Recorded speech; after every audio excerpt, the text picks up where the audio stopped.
Assalamualaikum warahmatullahi wabarakatuh. Apa khabar semua? Okey, jadi kita sambung lagi pembelajaran kita, pendidikan Islam kita pada minggu ni. Okey, kita sambung dalam bab akidah. Akidah. Tajuk yang ketiga, unit yang ketiga iaitu kufur. Kufur. Okey, apa tu kufur? Apa maksud kufur? Baik. Kita tengok dalam muka teks kita. Okey, muka surat 100 ni. Okey, pengertian kufur. Apakah yang dimaksudkan dengan kufur? Baik, terus tengok petak yang keempat ni. Ada nombor 4 ni. Baik, kufur bermaksud tidak percaya atau tidak beriman kepada Allah Subhanahu wa taala dan Nabi Muhammad sallallahu alaihi wasallam. Ya, apa maksud kufur? Kufur ialah tidak percaya atau tidak beriman kepada Allah Subhanahu wa taala dan Nabi Muhammad sallallahu alaihi wasallam. Itu maksudnya dia kufur. Okey, kufur tak percaya kepada Allah dan Nabi, tak beriman kepada Allah dan Nabi. Okey, kufur. Apa hukumnya kalau kita kufur?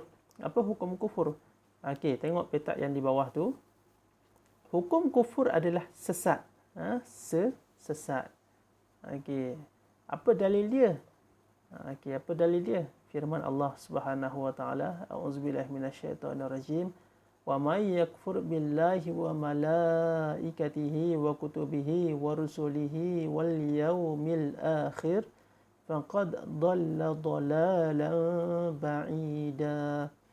Maksudnya, sesiapa yang kufur kepada Allah, kepada para malaikat, kepada para rasul dan pada hari akhirat, maka sesungguhnya dia sudah jauh tersesat. Okey, sesiapa yang kufur kepada Allah, kepada para malaikat, para rasul dan hari akhirat, maka sesungguhnya dia sudah jauh tersesat. Okey, jadi itu adalah dalil kufur. Kufur. Dan kufur ni adalah sesatlah, hukumnya adalah sesat. Baik.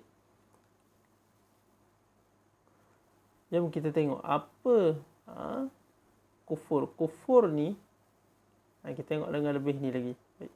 Kufur ada dua jenis ataupun dua bahagian. Yang pertamanya adalah kufur i'tiqad. Kufur i'tiqad. Apa maksud kufur i'tiqad? Menolak dan menafikan ajaran Islam yang dibawa oleh Nabi Muhammad sallallahu alaihi wasallam. Contohnya tidak mempercayai kenabian Nabi Muhammad sallallahu alaihi wasallam. Dia menolak ataupun menafikan ajaran Islam yang dibawa oleh Nabi. Jadi itu adalah kufur i'tiqad. Kufur dari segi pegangan, pegangan dia, akidah dia. Dia kufur pada i'tiqad dia, pegangan dia. Contohnya apa? Dia tak percaya dengan kenabian Nabi Muhammad sallallahu alaihi wasallam. Baik, kufur yang kedua adalah kufur amalan. Kufur amalan. Apa maksudnya? Menggunakan nikmat kurniaan Allah dengan cara yang salah dan berdosa. Menggunakan nikmat yang Allah bagi dengan cara yang salah, dengan cara yang berdosa. Contohnya macam mana? Menggunakan duit poket untuk berjudi. Duit ni nikmat Allah yang Allah bagi. Kita bekerja, orang bekerja kan, dapat duit, ataupun mak ayah kita bagi kita duit belanja. Tapi duit tadi tu kita gunakan untuk berjudi, maka kita kufur pada nikmat Allah. Okey, jadi itu dikatakan sebagai kufur amalan. Amalan kita tu yang menyebabkan kita kufur amalan. Baik. Apakah faktor yang mendorong kepada kekufuran? Apakah penyebab yang mendorong kita kepada kekufuran? Pertamanya, tidak mendapat didikan agama yang sempurna. Agama iman dia lemah, mudah dipengaruhi, ataupun kalau orang bisik apa-apa, hasut apa-apa, dia mudah terpengaruh, dia mudah terikut. Okey, sebab apa? Sebab pegangan agama dia lemah. Kemudian menuruti hawa nafsu. Dia ikut hawa nafsu. Selagi dia tak dapat apa yang dia nak, selagi itulah dia akan buat apa yang dia suka, tanpa dia memikirkan perkara tersebut betul ataupun salah. Kemudian lemah pegangan agama dalam kehidupan. Okey, tadi kita dah bagi tahu. Okey, lemah pegangan agama. Iman dia lemah. Okey. Jadi dia mudah terpengaruh, mudah dihasut. Okey. Kemudian terpedaya dengan pujuk rayu dan kesenangan dunia. Terpedaya dengan pujukan dan kesenangan dunia.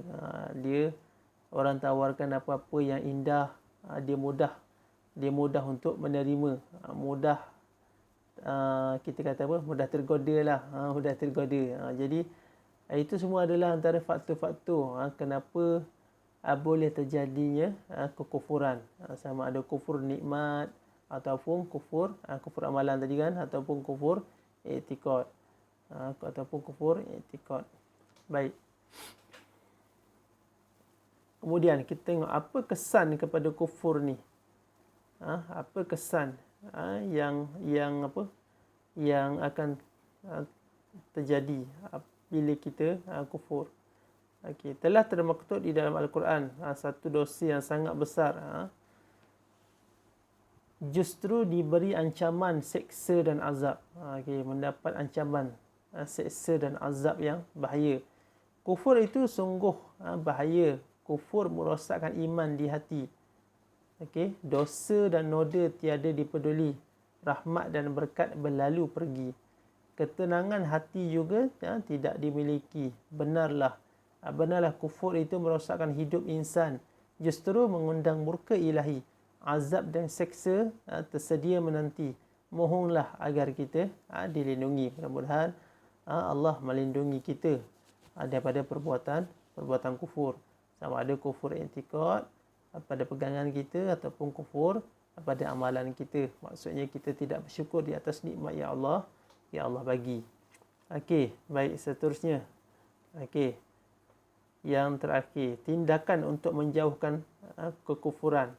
Apa yang boleh kita buat untuk kita menjauhkan daripada kekufuran? Pertamanya, menjaga amal dan ibadat, menjaga amalan dan ibadat.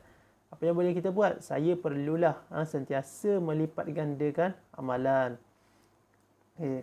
Kemudian saya tabah dalam menuntut ilmu. Mestilah rajin menuntut ilmu. Mestilah bersungguh-sungguh untuk menuntut ilmu. Di samping kita melipat gandakan amalan kita. Kemudian yang kedua, sentiasa berdoa dan memohon untuk dimantapkan iman. Sentiasa berdoa supaya iman kita ni dikukuhkan. Okey. Saya mengamalkan doa ini. Ya muqallibal qulub, tsabbit qalbi ala dinik. Maksudnya apa? Wahai Tuhan yang membolak-balikkan hati, tetapkanlah hatiku dalam agamamu. Maksudnya kita kena sentiasa minta dengan Allah. Wahai Allah, tetapkanlah hatiku dengan Islam. Tetapkanlah hatiku dengan agamamu. So, apa? Hati kita ni sentiasa boleh berubah. Walaupun kita baik dan sebagainya, hati kita sentiasa boleh berubah hati. Jadi kita minta dengan Allah supaya Allah tetapkan hati kita dengan iman, dengan Islam. Kemudian yang ketiga, sentiasa menambahkan ilmu pengetahuan. Okey, saya sentiasa menghadiri majlis ilmu. Saya hendaklah selalu mendampingi guru. Okey, jadi ini sudah semestinya lah kita sebagai pelajar kita kena sentiasa menambahkan ilmu pengetahuan. Di samping kita belajar bersungguh-sungguh, sentiasa hadir ke sekolah, sentiasa laksanakan tugasan yang cikgu bagi. Okey, itu antara perkara-perkara yang mesti kita buat. Okey. Kemudian yang keempat, mengawal diri daripada mengikuti hawa nafsu. Okey. Apa yang boleh kita buat? Saya perlu sentiasa bermuhasabah. Okey, kita hendaklah muhasabah. Muhasabah ni kita duduk sendiri, kita fikir, kita tanya diri kita, betul ke apa yang aku nak buat ni? Ataupun apa yang aku dah buat tadi betul ke salah? Kalau salah, minta maaf. Okey. Kemudian saya hendaklah bersikap sederhana dan bersyukur. Jangan keterlaluan, walaupun apa yang kita nak tu mungkin kita tak dapat, tapi jangan kita terlalu sangat nak ni. Sebaliknya kita bersyukurlah dengan apa yang kita dapat. Walaupun apa yang kita nak atau kita tak dapat, kita dapat benda lain mungkin, tapi bersyukurlah, mungkin itulah yang terbaik untuk untuk diri kita. Mungkin kalau kita dapat lebih lagi, kita akan lupa pada nikmat Allah bagi. Paling tidak, yang sikit yang Allah bagi ataupun yang kita tak minta tu, setidak-tidaknya kita bersyukur dengan segala pemberian Allah Subhanahu Wa Taala. Okey, jadi itulah saja tajuk kita pada perbincangan kita pada minggu ni, iaitu kufur. Kufur. Nanti jangan lupa jawab soalan. InsyaAllah kita jumpa lagi pada minggu depan. Okey, akan datang. InsyaAllah. Assalamualaikum warahmatullahi wabarakatuh.